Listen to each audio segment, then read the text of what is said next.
you have a display dongle?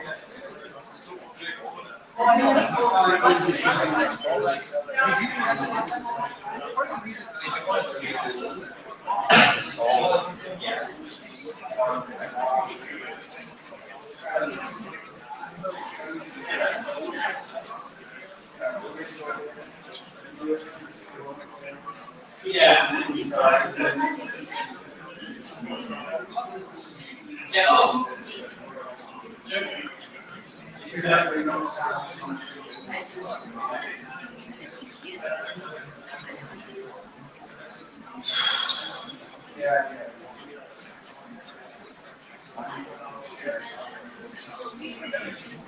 Yes.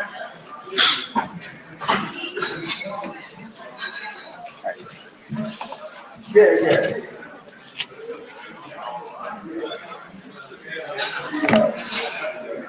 Missing Sriram's presentation, the email, or I thought it's not on the. it's on the thing. I put it on the thing. Oh, but I'm missing somebody's. Job's. I got Job's. Oh, you have? Oh, he's Job. We have yours. So you're going to be okay to present? Yeah, I can present. Okay.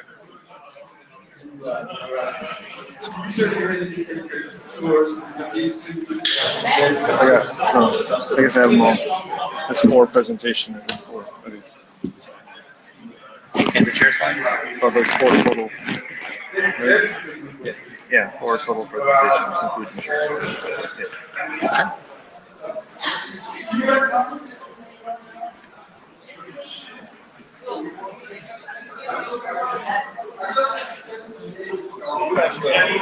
Especially normal books. Okay. Okay, sweet. I'll upload them. Maybe off the. Let's do that. This turns off the speaker thing.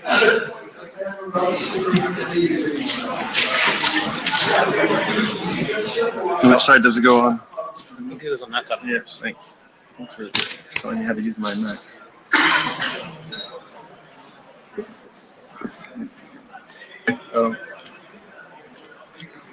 Refresh this today.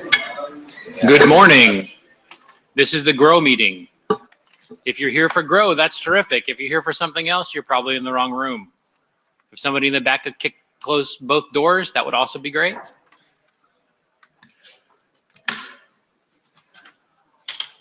We'll have slides momentarily, and it's okay. Oh, and I'll get the blue sheets out in a minute. Yep. Thank you very much for closing the doors. Slides. All right. I'm Chris. This is Pete. We're your regularly scheduled GROW chair peoples. There's a note well. You've seen it at least 3 times already this meeting. Not this particular meeting, but this week. Here's the agenda. Anybody have anything else they want to add? Yes. BGP reject. BGP reject. Okay.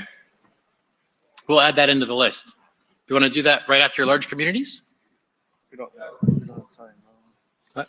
We don't really have time, do we? Yeah, we got about 5 minutes. Okay. 5 minutes is fine. Okay.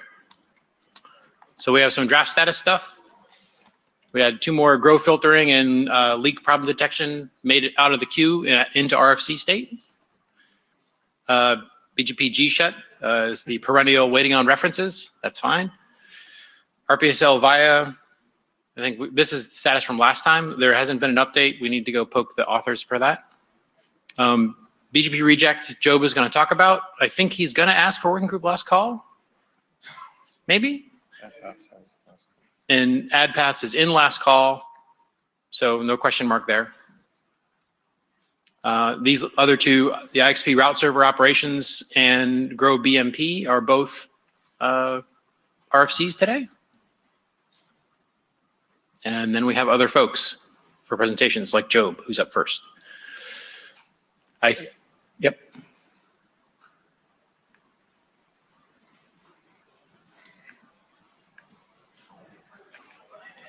Oh, I don't. Yep. presenters stay in the box. Here's a clicker, catch.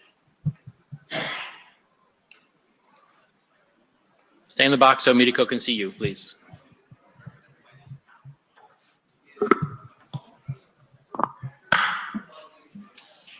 Can everybody hear me properly? Excellent. If somebody could close the doors, that would be... Oh.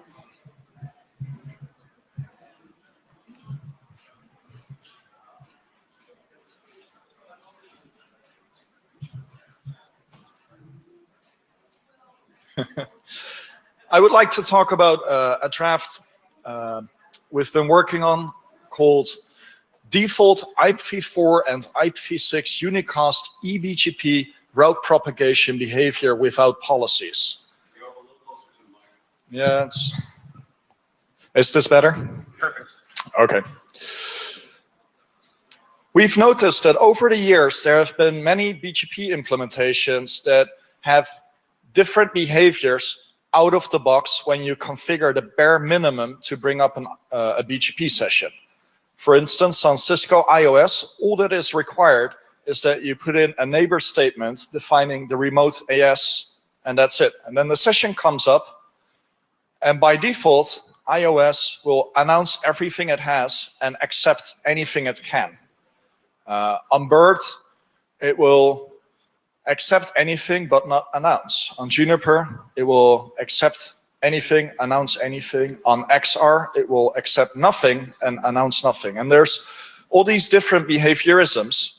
And over the years, we've discovered that it is highly undesirable to be promiscuous when you set up the session instead of having a more restrictive approach. So this is where the reject draft originated. And the following slide shows you what reject really is. This is it. All we advise is that by default, you do not accept any routes without a configured policy. And by default, you do not announce routes unless explicitly configured to do so. And one very pragmatic example of what this would prevent on iOS, if you copy-paste a snippet of config and you don't copy-paste fast enough, the session can already be up before the session is protected with configuration. In modern operating systems, this is of course less of an issue because you can do an atomic transaction with the configuration system. But BGP reject, what it does, it solidifies this desired behavior in a document. Before we can go to last call, there essentially is one outstanding question. In version 1 of this draft, the default behavior of rejecting anything if there is no policy configured applied to all AVIs and subsequent AVIs. But then we came to realize that this may or may not be the desired, what we're trying to achieve, because Jared and I approached this from an internet routing perspective. Nokia did an inventory of all the AVIs they have today, and it's roughly 20 AVIs and counting.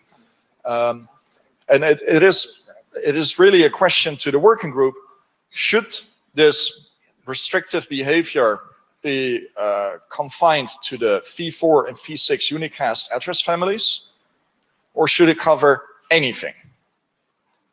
I personally think that reject should be for V6 and V4 unicast. It's easy to implement and it aligns with some of the implementations out there. And if we have it applied to any address family that exists now and somewhere in the future, it might lead to complications and restrictions on innovation. But this is the one question I have left, and I would appreciate feedback from the working group, either now at the microphone or on the mailing list. And once we solve this question, for instance, by reaffirming that the current version that specifies V6 and V4 unicast is sufficient, then we can move to last call. Thank you.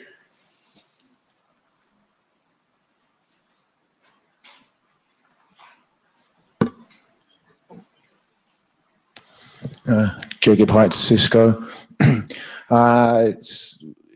you did mention iOS, and we are well aware of the problem, which is why when we designed XR, we fixed the problem. However, right, we cannot change this because it would break other people's configs. So I noticed you had in there a little sentence in there that says you cannot have a separate knob to do this. No, you must not require a knob for the default secure behavior. Yeah, that one. And that sentence is there essentially as a loophole. So if people want the old behavior, you can configure something like eBGP insecure behavior or eBGP promiscuous behavior. I see some no nodding. Yeah, we're not going to comply with this unless you fix that sentence. You mean iOS will not comply with it?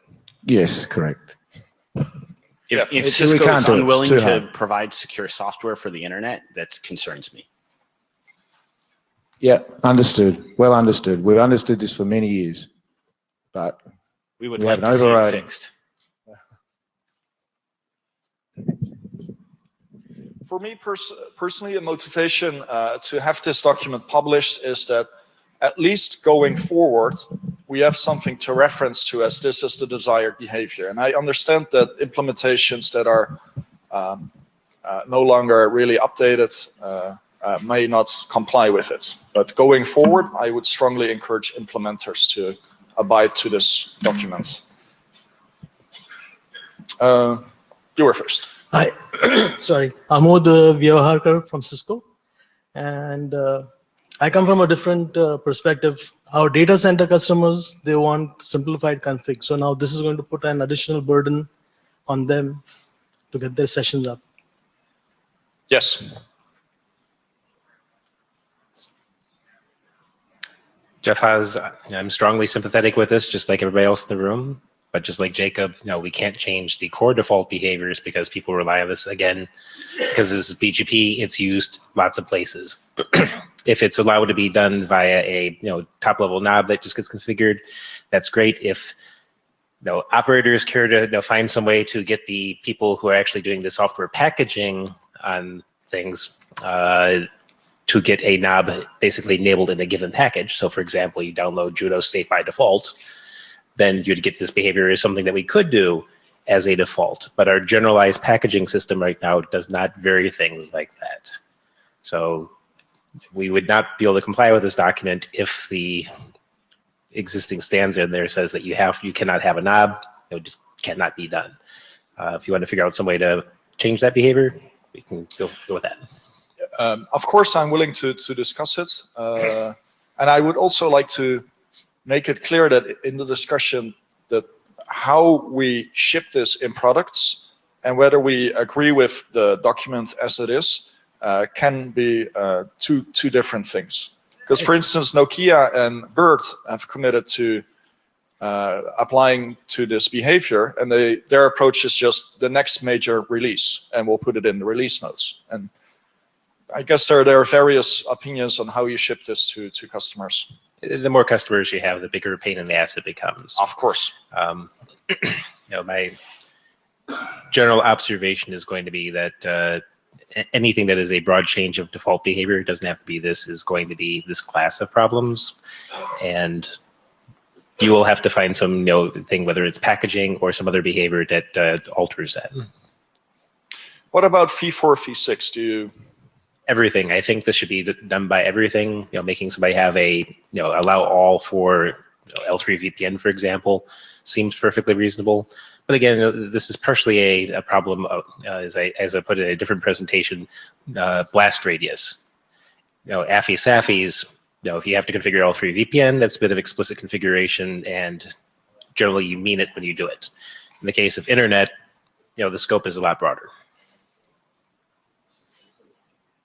Janinkova, yeah, it's a great idea, but I agree with previous speakers that migration plan should be considered, right? I do not think just putting it in release node for any vendor would actually help a lot. So migration might be quite painful here. Yeah, so it's a serious problem, and I don't think we should decouple the discussion yes, it's a direction we should go, but we also need to think how we're going to get there. So people are not scared and do not break internet even worse by migrating.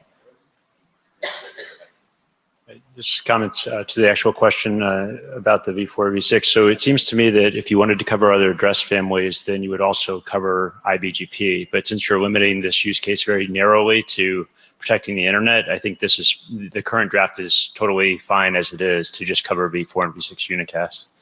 On the point from the vendor, the eBGP, we were very specific that it only applies to right. eBGP. So I guess what I'm saying is if you were going to make a change to cover other address families, that change I think would have to be coupled with actually applying this for IBGP as well. So I would go either way, but I'm perfectly fine with the draft as is. The other point to the vendors, I guess, is you know, anybody who's gone through 12.0 to 12.2 or XR to EXR is used to really large major changes. And I think it's kind of funny that developers would stand here and say they won't do something. If it gets put into RFPs and RFIs by operators, then they will do it. So, you know, I guess I would say people should use their money to motivate. Thank you for your comments. So who in the room feels this is ready for last call? 1, 2, 3, 4, 5, okay. 6, 7. Well, so I think it seems there was one specific sentence about a knob on that is related to the deployability, and I think we can work on that in the next 1 or 2 weeks. Yeah. Because it's just one minor point that is left, and I would then, when that's resolved, then we can do last call. I think we're close, so yeah, to get it done before IETF. One more comment. So Peter Lofberg, if you're going to make a change, why don't you make it be? I mean, everything that has built in, you have to know what it's going to do. It's confusing, right? So if it actually turned off all AFI, if it actually turned off all outgoing and incoming and outside, at least if it behaved the same for all address families, I think that is better. And then the only thing you need is a knob that says, for this address family, do what, turn on everything or something. But you don't want. I think it's confusing that you have to know by magic what address families is going to behave different from other address families, right? So if you're going to ask for a change, make it consistent with just the one you have at the bottom, right? And then it's up to the vendors to do different kind of implementation. But basically, if it turns off all the address families and then there's turn on the address family of bananas or whatever, right? That could be a one-line command. Then what the installed base problem, the IETF just has to listen to them and then go, we are very sorry that you have customers.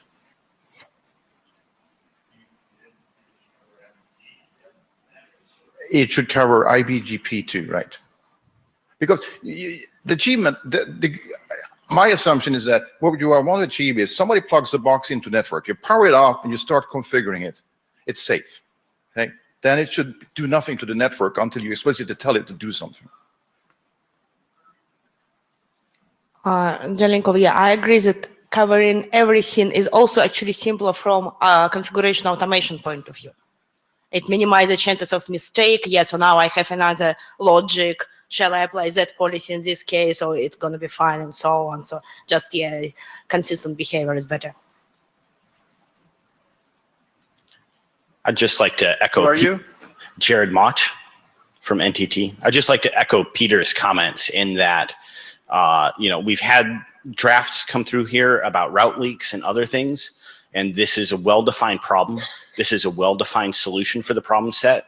And if the vendors are going to have such a hard time listening to the operators on that this is a real problem and this needs to be fixed, then we're in a precarious situation as an industry if we're not going to fix the things that we have well-defined multiple times in this working group as a problem. It is an indefensible position to be here and say, we're not going to address this. Is anybody objecting to applying this to any address family or any subsequent address family? Can you raise your hand? I only object if you don't change it to IBGP, because eBGP is used in a number of applications that are very similar within the AS. So people do confeds, people use eBGP labeled unicast within themselves. So I expect that if you're going to change it to affect other address families, you've introduced a whole bunch of applications now that I think that the behavior needs to cover IBGP as well.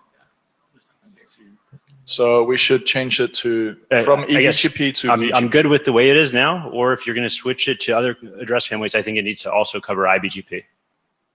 Does anybody object to including IBGP?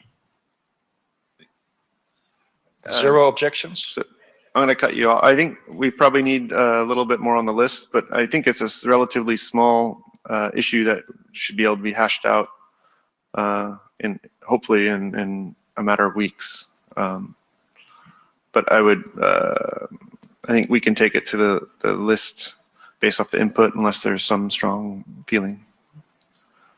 Hello? Jeff has final comment.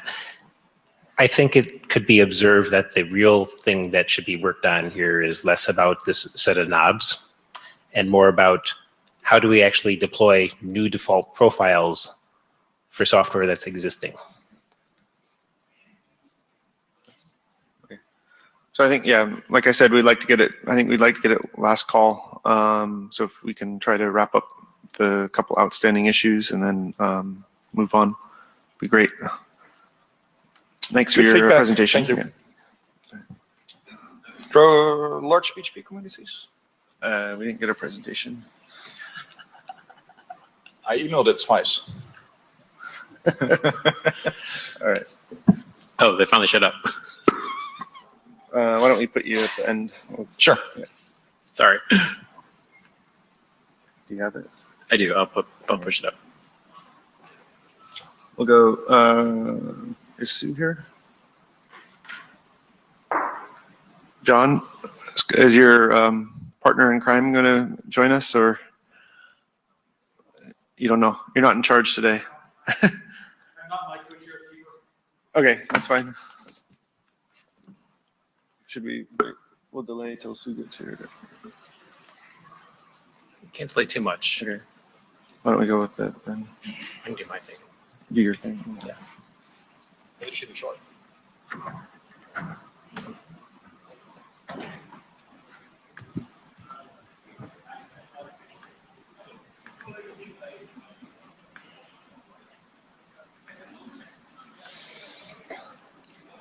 All right. Despite the fact that at least one of the co-chairs for, oh, sorry, I'm Chris Morrow. Closer, you got to hold it closer. I'm Chris Morrow, and I was also supposed to give some mic help to myself earlier. The title is a little bit maybe mean, but I think the point is it seemed like in go. Oh, it's my not, laptop. Sorry. So in the IDR working group over the last several weeks, there's been a long, say, 400 message discussion with a bunch of folks. Louder, better, more? More than 400. Okay, sorry. There's been a very long discussion, some kind of anger and faffing about for one particular issue, which is 4-byte ASN and how to use those if you also have a community structure for traffic engineering purposes with your customers. It seemed like during this conversation, at least in the IDR world, somebody forgot there might be a set of requirements from network operators about tools that they use in the network every day. At least one person in the mailing list, Jared, said it looked like maybe this was just a lost requirement, and maybe there are others. So I think GROW probably is the place that should say, here's a list of requirements that we care about for operating a network. We at least care about this communities thing. I couldn't come up with any others up through last night and this morning. So if I think part of the thing I'd like to say here is if other folks have things that they believe are important, it would be good to hear about that either on the mailing list or at the mic. And then to decide what we want to do about this. We can just say one GROW person says, maybe we don't really care to say much more about this. We're just going to fight this out every time. Or we'll inform our vendors, through our normal vendor process and hope that that gets fed back into IDR in some fashion to keep track of the things we actually care about to operate the network. I don't actually know what the right answer is, so I was hoping somebody else would stand up and say. I think, yeah.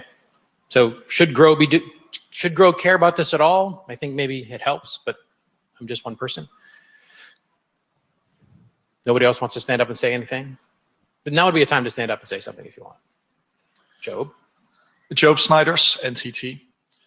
I have two comments about the communities. When the transition was made from 2-byte ASNs to 4-byte ASNs, I think either an incomplete inventory was done, which parts of the ecosystem are affected by that, and it should have been more obvious that the communities were constricted to 2 bytes and as such would need a modification of sorts. And another risk that I've seen is when a relatively simple idea from Grow goes towards IDR, they sometimes suffer from feature creep, and where what we wanted was a simple hammer, but we end up with this Swiss Army knife that is 1 meter wide, and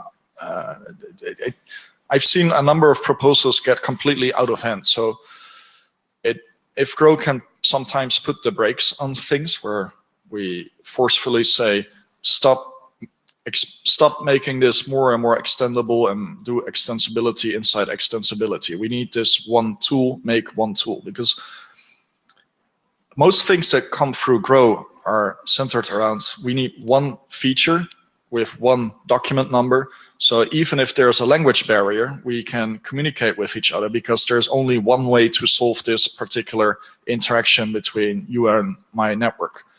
And maybe that is something that we can capture in a statement of sorts or a design instruction, that extensibility is sometimes not what we need. Okay. Hi, Bill Fenner, Arista Networks, one-time routing area director, maybe when some of these things should have been looked at. I think that rather than not taking things into account, IDR was expecting that they would be subsumed by other work, and this other work has just, taken 10+ years and not completed. And that's more optimism than anything else, I think. Like this is a straightforward problem. We need all sorts of different types of communities. Let's solve all those problems at once. It's not that nobody said, oh, we need 4-byte ASs in communities. It's like we need all sorts of things. So just to be fair, right? The 4-byte AS document says that there is this use case for sticking 4-byte AS into communities, and that will be handled by this other draft called, I think, flexible communities, which essentially says 0 about this use case. So I think at the time people said, great, someone's gonna handle this. I'll walk away and do my thing. And it's not super important right now, so it's okay to walk away and do my thing. But then later on, like, it just never got picked up, which is your optimism. Yes, right. That's right. That's exactly my point. But the tendency is to let these things grow and be, oh, we'll stick that in flexible communities too, because flexible communities is going to solve all our problems. And that's the simple versus right. complicated or complex. Yes.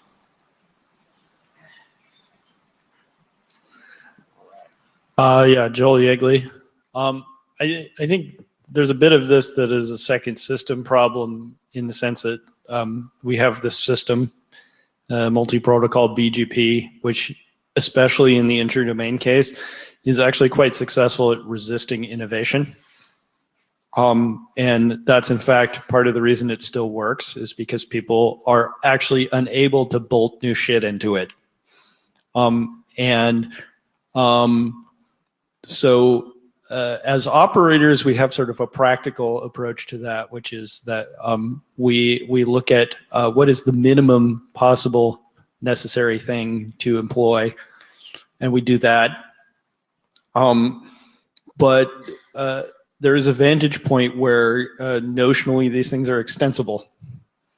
So any debate that looks at the system as though it is relatively flexible, I think misses an understanding of how it's actually employed in the internet, and how long it takes to make changes that actually have substantive impact. Okay. Randy? I yield to the Jabber room.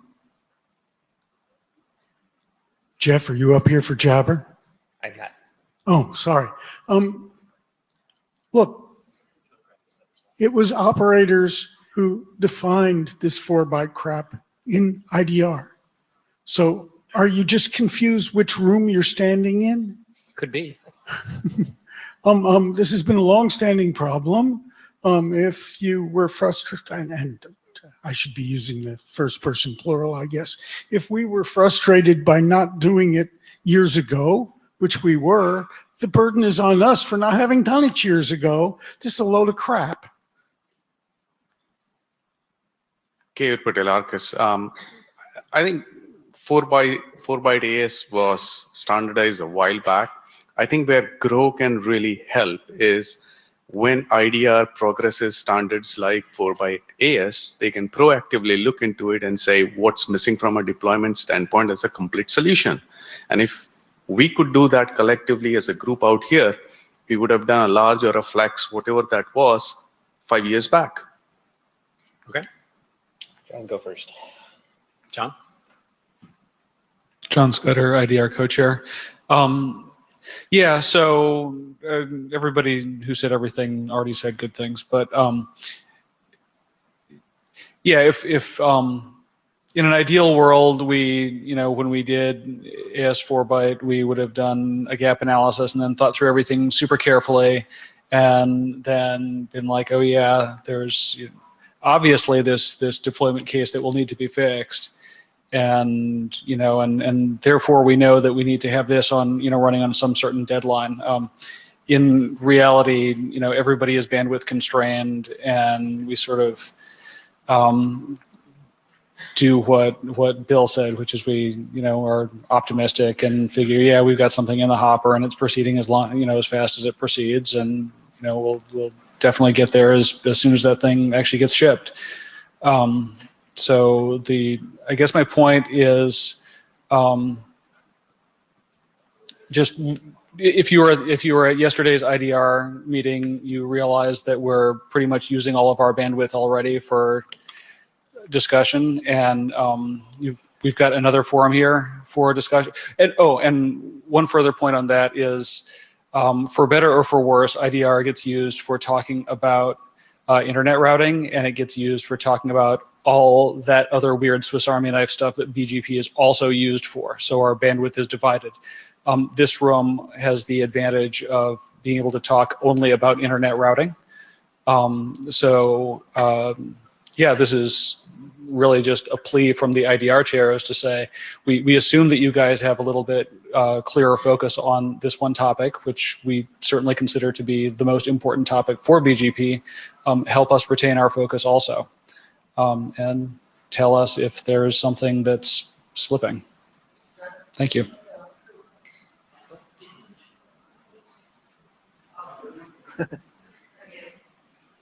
So one of the hi, I'm Sue Hares. Thank you. It's not like Peter hasn't seen me a few years. I'm Sue Hares, Huawei, in this hat, IDR co-chair. What John and I want to say, I'm sure there's a squatting code points moment in Job's previous slides. If you see situations where the administrative wheel for IANA or for code points needs to be turned, don't be shy. Come see your chairs. John and I really will deal with stuff on a one-to-one basis. Don't worry about process. Send us mail. We'd rather have the operational stuff work than worry who, what, when, where, why. We'll chase the process wheel for you, but please help us by contacting us, sending mail to the IDR list, anything so we can help you. Thank you. Jeff. So Jeff has several different points. First one, RFC 4893, the one that actually did 4-byte ASs, says, as specified in RFC 1997, these 2 octets encode the AS number. Quite clearly, this would not work for BGP speakers that use 4-octet AS numbers. Such speakers should use 4-octet AS-specific extended communities instead. So the boogeyman of flex and wide communities was not specifically in the picture. And being one of the people that had the clue bat applied to my head about 2 years ago about, hey, people do 4:4, that conversation didn't happen until, in the grand scheme of things, extremely late.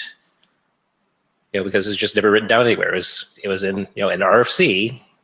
The format of that packet's been clear for years. People like Juniper allow you to configure arbitrary communities, and you could do this without even a registered code point. And one of the drafts I picked up when I was still in my Arbor days was to try to get a code point specifically around for carrying around 4-byte generics.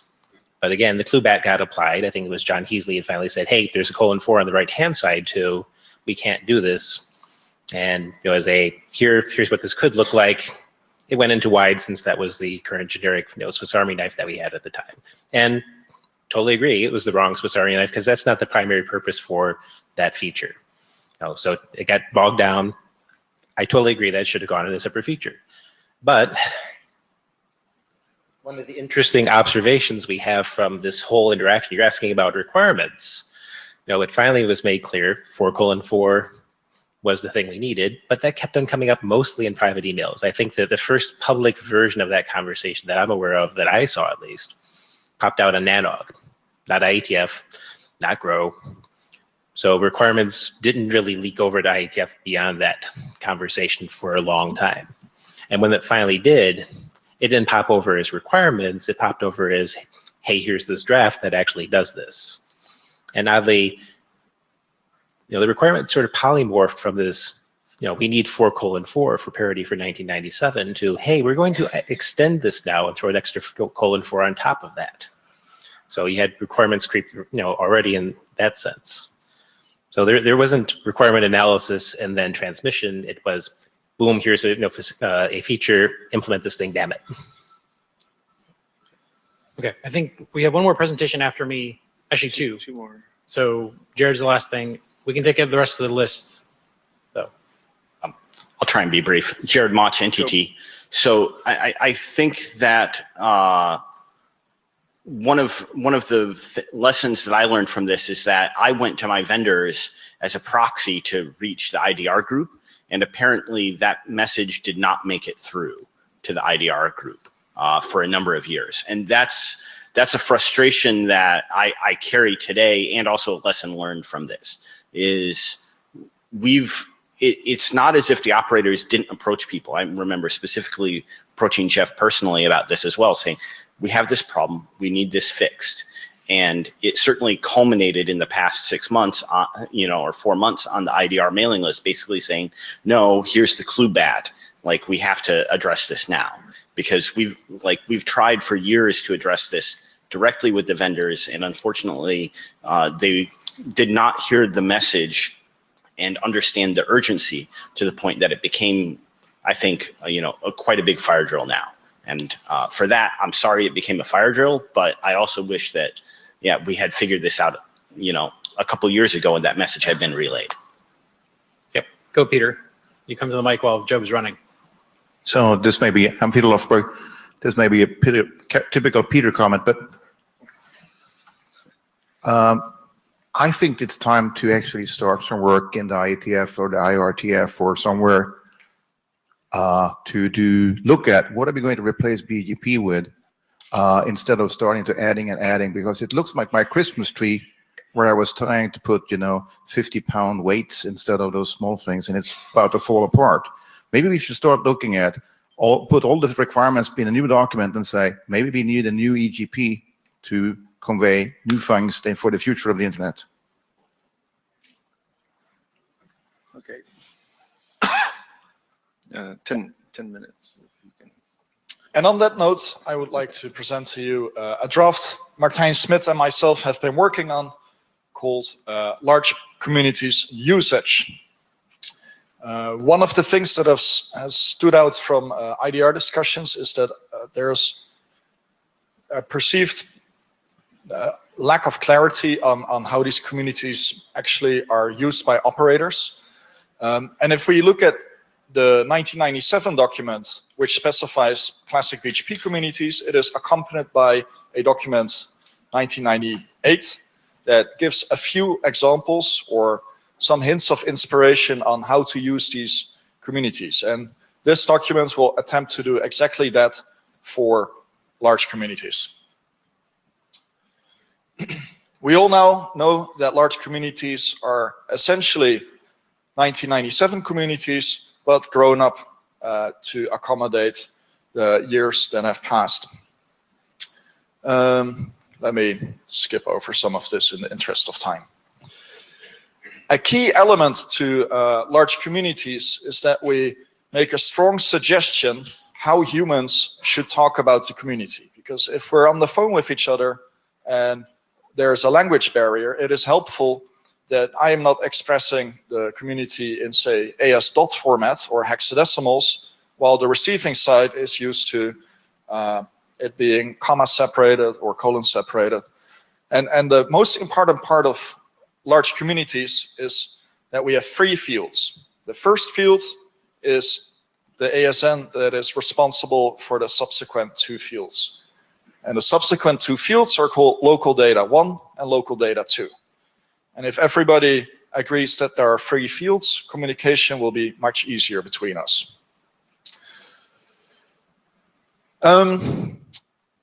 I've listed here some examples of things we could not do with the classic communities and that we can now do with large communities and their benefits. In classic communities, the global administrator field often was overloaded by using a private ASN in that location, simply because we did not have enough space. So we would squat on the private ASNs.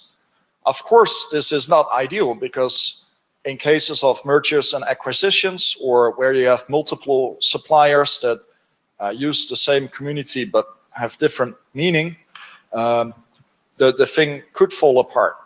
So with large communities, because we have that third field that defines whose namespace this is, the first example is immediately resolved. And it is worth documenting that this is now possible and this is the desired design pattern. In the document, there are many approaches to communities, and this is just one of them. And you will see that the document contains very little normative language because we're not trying to shove a mythology through someone's throat. We make it very clear these are ideas that you can either copy or modify or ignore. The design pattern that we've chosen to follow is where we separate between informational communities and action communities. The difference kind of lays in the intended audience.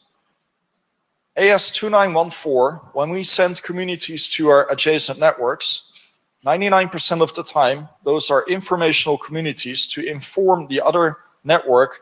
This is where we picked up the route. This is the relation with the entity from who we learned the route. This is the, you name it.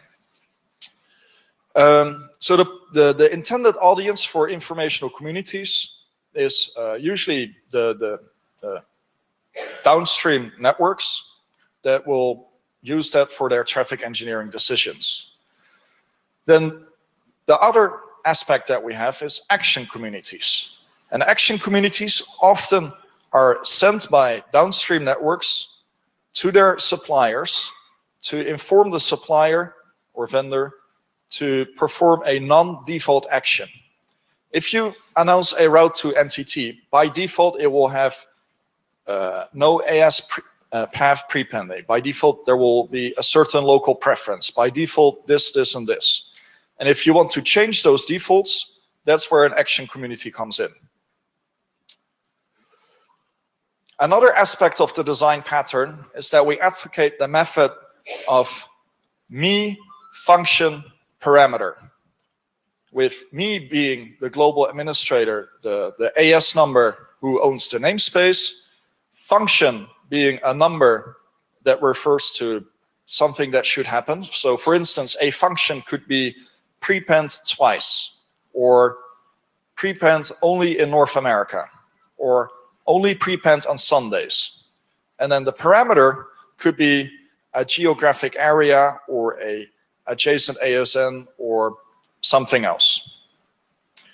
Again, we're not forcing anything upon you. You can do whatever you want, but this seems useful when you migrate from a classic community approach to a classic plus large community approach. And I would like to note that any routing policy that has a strong dependency on regular expressions, I consider that out of scope for this document for the sake of simplicity. This document, the intended audience is newcomers that got a 4-byte ASN from their RER and need to get their network going. And if you want to toy around with regular expressions and do overloading of fields and whatnot, that's fine. But if you realize you want to do that, you're probably already past what this document can offer you in terms of advice. So regular expressions in routing policy related to large communities is left as an exercise for the reader. This is also not an attempt to do any form of global product management. So for instance, if you would like NTT to perform certain actions when certain communities are sent, this document is not the place. Talk to your account manager.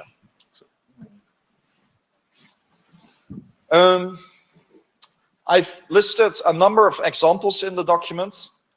It's not finished. There are, I think, 7 functions listed at this point in the document, and I think we can collect a few more use cases that are commonly used. So I would very much like your feedback on the bare minimums. And we're not looking for ultra complex, sexy examples. We're looking for the bare minimums to get a nice network going.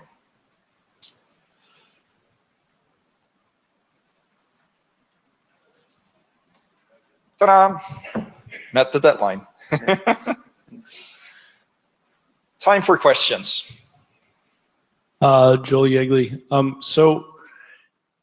As a consumer of this, of provider communities, as someone who buys a lot of transit, today we have to have a Rosetta Stone in our route management system to deal with the fact that we have particular intentions, and we would like to have those abstracted from every single provider's particular idiosyncratic way of interpreting this. The proposal here is actually kind of a radical improvement on that, because the only thing that I actually have to have in the Rosetta Stone then, if people were to implement this widely, is the proprietor's specific intentions, which is the bit in the middle. Because you know, the signaling around ASNs is now kind of rigorously specified. So I actually see this as like a huge improvement, even if you don't standardize the intent, right? I mean, standardized intents would be great, but everybody, you know, has their own different way of doing things, and some people have some kinds of intents and those are not universally supported, right, for business reasons or whatever, right? But yeah, I look at this and I go, you know, that's a radical improvement as a consumer. And I think it's, the audience for this signaling is not actually large transit providers. I mean, saying where you learn to route is great. I love that stuff from you guys, obviously. But it's actually people who buy transit, you know, who are not necessarily in this room. So I think it's like a huge improvement for kind of mid-level organizations. Thank you. All right, thank you. We'll take discussion to the list and working group adoption.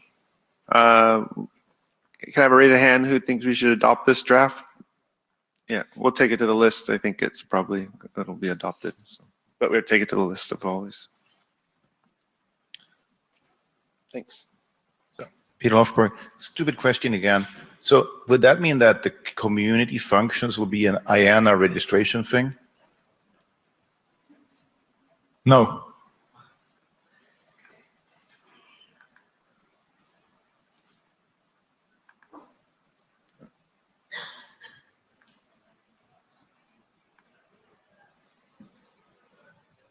So this talk is about, my name is Sriram. This talk is about URPF. And what we are trying to achieve here is that, first of all, like many of us observe that URPF should be more ubiquitously deployed. RFC 30, BCP 38, BCP 84, but it is not. So one of the things we are trying to look at is what can we do? Can we make some improvements to URPF? So the main thing is if the ISPs have less of a concern that they might disrupt service for their customers, then the chances are that they may actually deploy it more significantly. So thanks for all the discussions over the last week or so on the list. It's been very useful feedback. In terms of like just a brief run through of what URPF is, you have the strict URPF where only if the prefix points to that particular interface towards that customer, only then you would accept a data packet from the customer with the source address in that prefix. So the customer has to have announced that prefix to the ISP on that interface. So strict URPF, as a result of that, it doesn't allow flexibility. Customer may have other prefixes which they don't announce towards this ISP. So those other prefixes might be denied when a data packet shows up with the source address in that prefix. And loose URPF is there. You would use it as a last resort.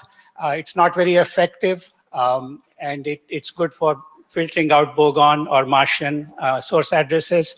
Otherwise, it's not very useful for IP address spoofing. Now, feasible path URPF tries to do a refinement between those two. And in feasible path, you are not only looking at what is the prefix that does the prefix route point to that interface for routing in the FIB, but you are also looking at, are there alternate paths? Did the customer announce another prefix, perhaps deep prefed by prepending? And if that could be also be pointing towards the same interface, but with a much lower priority. So in that case, what happens is it's able to filter in a more logical way. So multiple prefixes originate from the customer. One, they want the traffic to come their way on that link or interface. Another prefix, they deprefed it, but still feasible path URPF allows flexibility. Has logic that says, okay, if you did announce a prefix towards me, even if it's not my best path, I would still allow the prefix to belong to that source address. So that's feasible path URPF. But even with that, the ISPs are apprehensive that they might still deny traffic with legitimate customer source IP addresses, and particularly when you have multi-homing and asymmetric routing.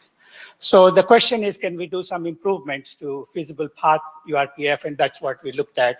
And the goal, like I said, is to encourage wider deployment. So the key principles of the enhanced feasible path URPF that we have proposed is the algorithm can be roughly described as in these 4 steps. First of all, you create a union of all announced prefixes that have a common origin AS.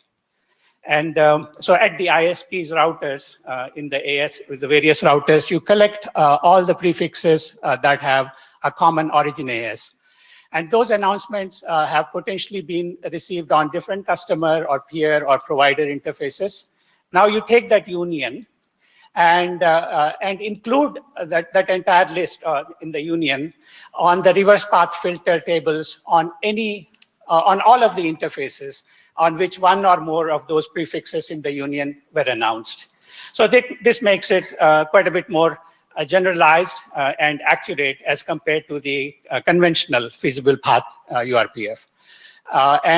Because the ISP last point simply says that the ISP might choose to apply step 3 across customer interfaces only. Now we'll look at a few scenarios. And the first one, pretty straightforward, simple scenario. Two prefixes, the AS1 may originate data packets from either network P1 or P2 towards any of the two ISPs. But it announces only P1 towards AS1 and only P2 towards AS2. And in this case, clearly strict URPF fails because the data packet can contain a source address in P1 or P2. Feasible URPF also fails because nothing has been announced to P2 for P2 towards AS2 or for P1 towards AS3. Loose URPF works, but not quite desirable, and enhanced feasible path, as we described it, would work best in this scenario. The next scenario is where, in this case, the AS1 is announcing prepended deprefed prefixes also. So it has two prefixes P1, P2, and it announces both of them towards AS2 as well as AS3, and albeit like deprefed for traffic engineering purposes. So in this case, feasible path URPF works. I mean, if it works, if something else happens at AS2, AS3, if they prefer customer route at AS3, let's look at AS2. If the customer route is preferred at AS3, then AS3 would choose P1 as well as P2 that are received from AS1, those paths, direct paths, and it would announce them both to AS2. In this case, if a data packet starts off at AS1, goes through AS3, and ends up at AS2, on that peer-to-peer link between AS3 and AS2, AS2 will not drop that data packet because it did get P1 as well as P2 from AS3. However, if AS3 prefers shorter path over customer route, then AS3 is not announcing, AS3 prefers AS2's path towards P1, and it is not announcing P1 to AS2. As a result, the data packet will get dropped at AS2. So feasible path, it depends which of those preferences are applied at the ASS2 or AS3. Loose URPF works, of course, but again, not desirable. Enhanced feasible path, again, works best in this case as well. A little bit more complex scenario. And what we are doing here is, what we are looking at here is, same AS1 has two prefixes, and it is in this case, it is again not announcing all prefixes towards all its ISPs. It's selectively announcing P1 towards AS2 and P2 towards AS3. So if you work it out, if you look at this, essentially what AS4 does with enhanced feasible path, let's describe that a little bit more carefully here with this example. So in enhanced feasible path, AS4 looks at all these prefixes coming in, it matches the AS1, so they have a common origin AS1. And now AS4 says, okay, I can now apply P1 as well as P2 on customer interfaces toward AS2 as well as AS3. So in this case, any prefix data can have any source address in any of these prefixes, P1 or P2, and they will not be blocked at AS4, whether they come in through those C2P interfaces or the P2P interface. So it works fully to appropriately treat the traffic in a fair way without blocking or without unnecessary blocking. So one thing I forgot to mention is, it would be nice when RPKI and origin validation takes off. And in that case, even if an AS did not announce a prefix that it owns, but it has a ROA for it, then the ISP can look up the ROA and add those prefixes to the list in the reverse path filter.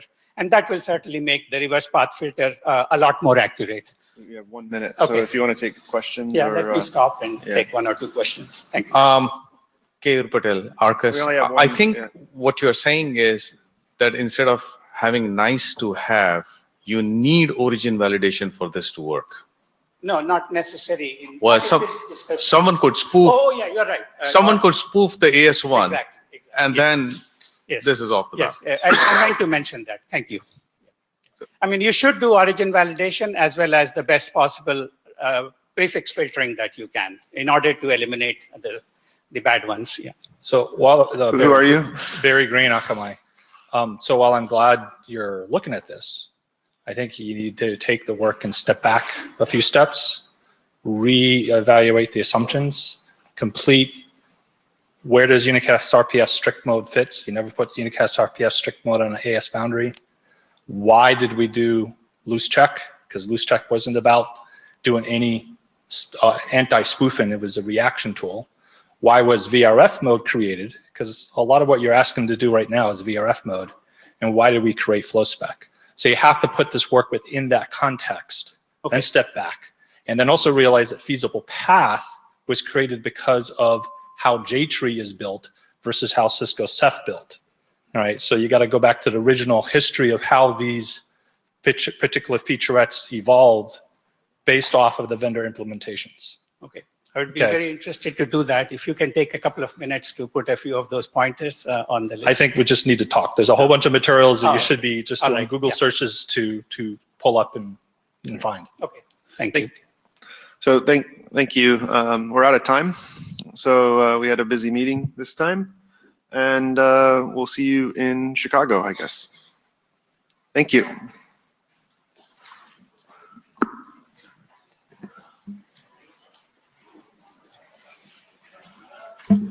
Is it Randy's? No, it's Joel's. This is typical for us. It was like.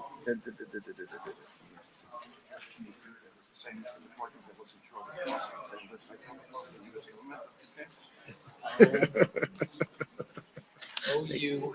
Yeah.